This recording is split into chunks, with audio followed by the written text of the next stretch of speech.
Hey everybody, today's video is brought to you by my free RV report. If you're going to buy or sell an RV, this report will prevent you from being ripped off and it will save you thousands of dollars. To view and download the report, just click on the description of this video down below. Well, hi everybody. Ho, ho, ho. Yes, Christmas is only 1 week away. Hope you're getting in the Christmas spirit. I've been saying that a lot lately. Obviously, I'm wearing my Santa Claus shirt, one of them. And the reason I mention this shirt is that the people I buy my shirts from, the same people you can buy these shirts from, offer a discount to viewers of Wingman Wisdom. And all year long, it's been the keyword is Wingman 23. Well, at the end of this month, it's going to Wingman 24. You can still get a 10% discount on anything you order through High Seas Trading Company. A link to them is in the description below, but make sure you use the keyword Wingman 23 until the end of this month.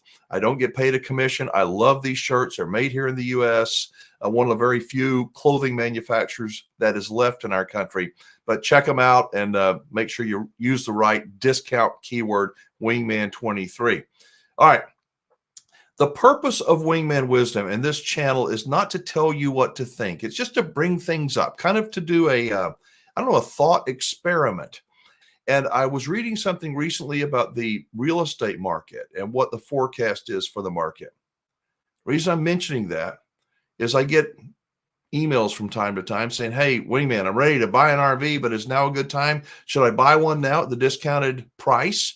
Or should I wait until next year and hope that the interest rates are going to go down? And the answer to that is it depends. It depends upon you and your personal situation. But I want to know what you think about some of the things I'm going to be talking about in the next few minutes. I'll try to not bore you, but this is sort of getting into the weeds. And yes, it's talking about residential real estate, but I think that there is a parallel with RVs. This is from Realtor.com. And let's go back here. It's Realtor.com, and it talks about the 2024 forecast and predictions. Housing affordability finally begins to turn around. It sounds promising. It does. Again, from Realtor.com, the forecast for key housing indicators. This is the forecast for next year. This is what they're expecting for this year at the end of this year. This is last year, 2022 historical data, and this is from 13 to 2019 historical average. Mortgage rates for 2024 this year and 2023 average 6.9%. Now, historically speaking, and I'm talking about way before 2013, 6.9% is pretty good. I mean, it's been a whole lot worse than that.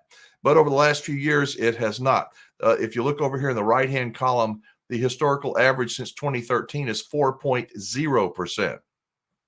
They're predicting at the end of this year, 7.4% average mortgage rate. But in 2024, look at this. They're saying the rate's going to basically be the same. At the end of the year, it's going to even be lower than this year. Do you think that's accurate? What do you see? Do you see home sales are going to go down by 19% this year and they're going to stay the same next year? I don't see that. I don't see it. Existing home for sale inventory. Next year, the inventory is going to go down by 14%. Aren't there going to be more people selling their homes next year because maybe they can't afford them? I understand low interest mortgages and people don't want to get rid of those, but a lot of people I think are stretched financially. Look at the single family housing starts. This is kind of shocking to me in a way. It says in 2023, the average home starts from builders is down 10%. All right, from 2022. I can see that. Home starts going to go up next year? Who's going to be buying? Honestly, who's going to be buying? Generally speaking, credit card debt in this country, I hear, has never been higher. I heard on Dave Ramsey, somebody called in to his show. This woman called, I'll try to make it short. Woman calls in, she says, my husband and I have got a lot of debt. Help us get out, figure out what to do because we don't want to file bankruptcy. He said, okay, well, so tell me what you got. How much debt do you have? She said $1 million. Whoa, okay. And let's break that down. Do you have a home? Yes. How much do you owe on your home? I believe it was like $270,000. Okay. What else do you owe the money on? You owe $1 million. Well, I owe 300 and something thousand dollars on my student loan debt.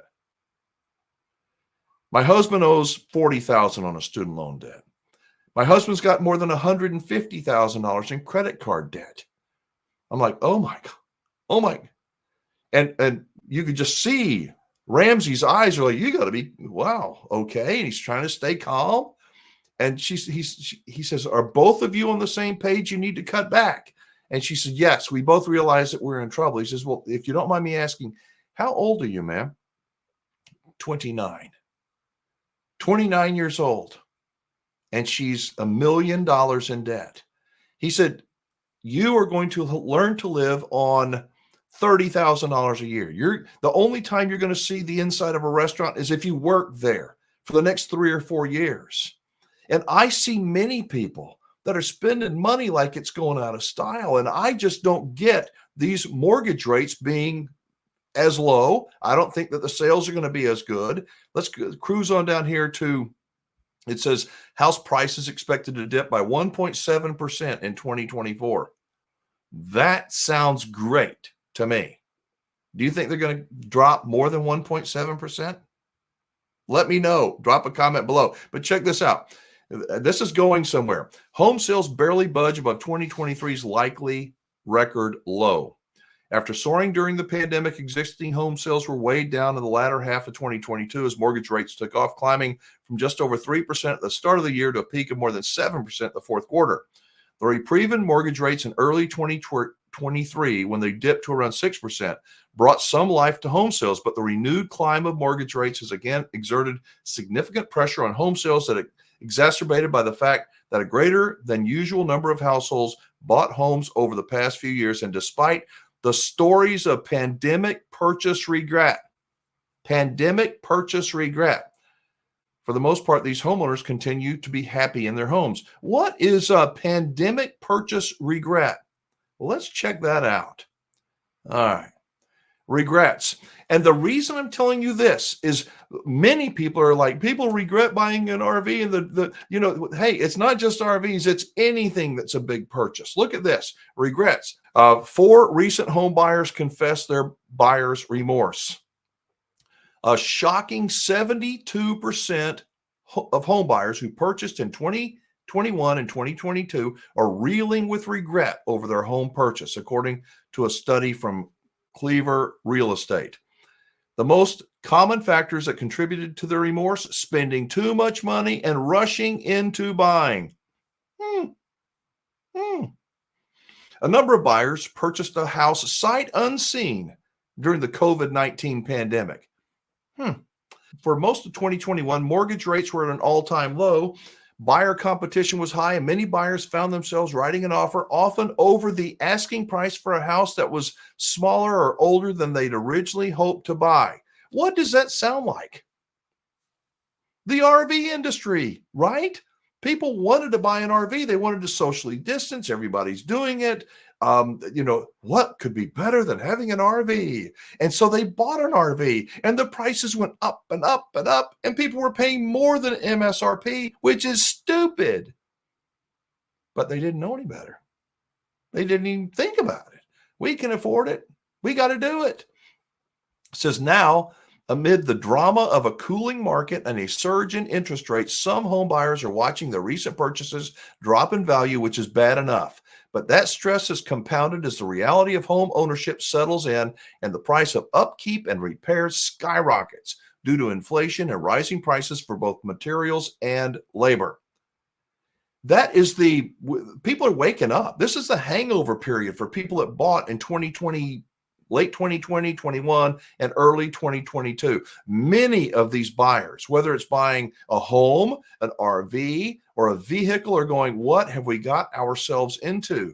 And they are so upside down on what they owe. They owe so much more than what their vehicle, their home, their RV is worth. But here are the reasons, the 4 biggest regrets that home buyers have that bought. And 3 out of the 4 of them, I see RVers have these same regrets. 1, unanticipated repairs. Yeah, I shouldn't laugh. Many buyers Many buyers who think they're getting a turnkey home end up with a lot more work on their hands than they had bargained for. Many RVers end up finding out that there's a lot more work that goes into RVing than just buying the RV. It's much more expensive than they think. That's why I said at the beginning of this thing, if you want to buy an RV, that's okay. But every situation is different. You've got to look at your own financial, personal situation. You have to be the one that is responsible for making that decision for better or for worse. Number two, a shift in personal circumstances. This happens. It says, other hard learned lessons happen when our personal lives interfere with our living circumstances. And how many of us had not had to make some adjustments over the last couple of years? What are the next few years going to look like? That makes it hard to make payments when you've tied yourself up with a 12, 15, 20-year loan on a depreciating item. It says, but some life challenges soon come into play. Dupree has also noticed more issues in the home as time wears on. Duh. You think you're not going to have maintenance issues in a house? If you've got maintenance issues in a house, what do you think you're going to have in an RV? I mean, a lot. You've got to budget for some of those maintenance items and repairs. The next one, I don't see fire damage that's worse than anticipated. And then the last one, not following a pro's advice. I can figure it out on my own. And we do. There are so many people out available, smart people that will tell you to slow down. It may not be what you want to hear, but I promise you, for the people that bought the fear of missing out, that you only live once, we got to get it right now. Everybody's buying one. Those people, many of them have regrets right now because their life circumstances have changed.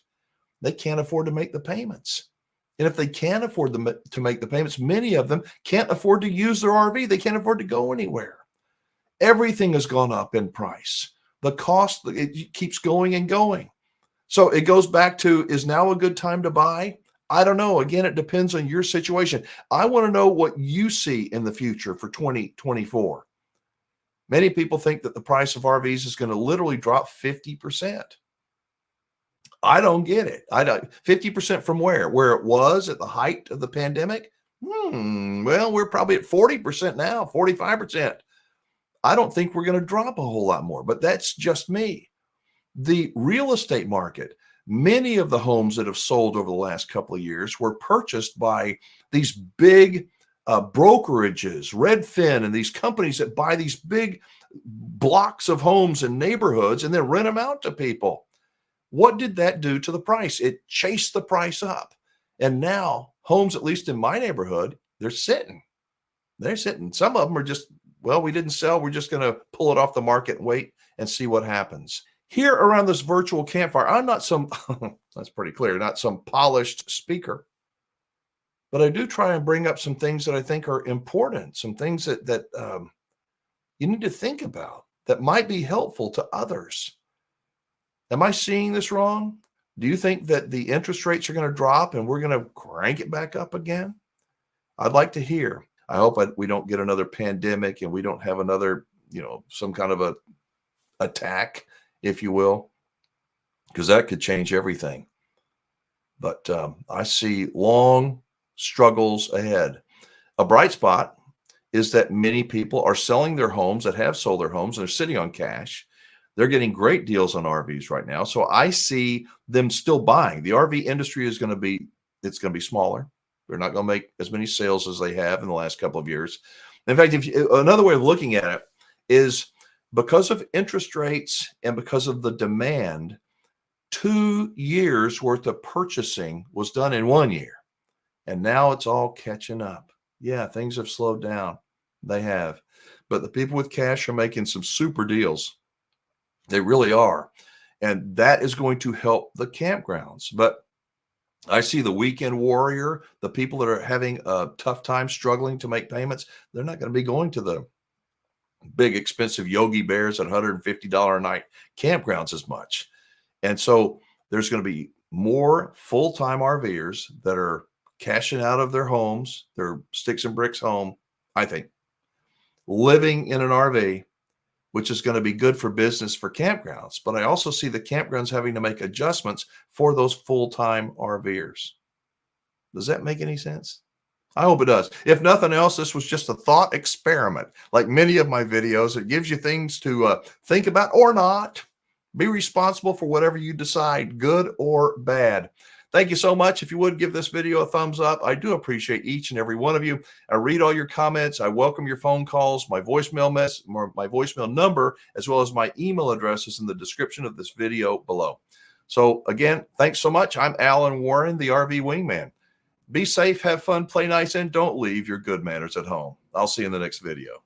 Hi, Alan Warren here with an important message to those who are buying or selling an RV, and you'll want to do it the right way. Download my free RV report. It will save you thousands of dollars and help prevent you from being ripped off. You can view and download my most current report right now at freervreport.com.